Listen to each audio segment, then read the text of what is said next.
Ang araw sa inyo muli mga kaibigan. Nagbabalik dito sa Earth galing ng Mars. Ang inyong kaibigan na kalbong alien na naghahanap ng mga kapwa niya si Raulo na nagkalat dito sa mundo ng mga tao. At nandito pala ako ngayon sa Tansa, Cavite. Sabi sa akin na kaibigan kong hari, meron daw kami nitong kalahi at isang royal blood. At dapat ko agad itong matagpuan at maalala yan. At baka siya mahuli ng mga kalaban dahil siya ang mamumuno sa amin sa mga darating na panahon. Kaya tara, hanapin natin siya. Samahan niyo ako at haludgurin natin ang mga kasulok-sulukan. Sana agad natin siyang makita kung saan man siya naroroon. Sa palagay niyo, ano kaya ang kanyang isura? May special ba sa kanya? O katulad din natin siyang walang buhok sa ulo?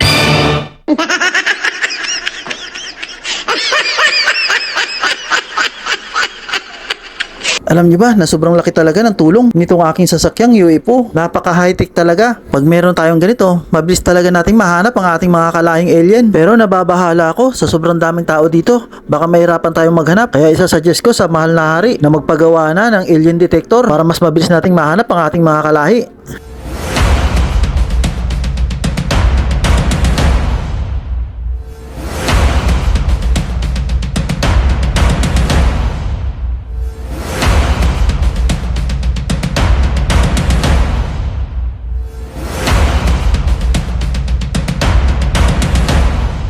Alam niyo ba, napansin ko sa paligid, masyadong exposed ito ang ating mga kalahi kung sakali mang sila ilalabas dito. Kasi open field ito at madalang ang mga puno at building na pagtataguan. Kaya kawawa talaga pag nahuli sila at gagawin talaga silang sinabawang bulalo na may kalamansi at siling manghang.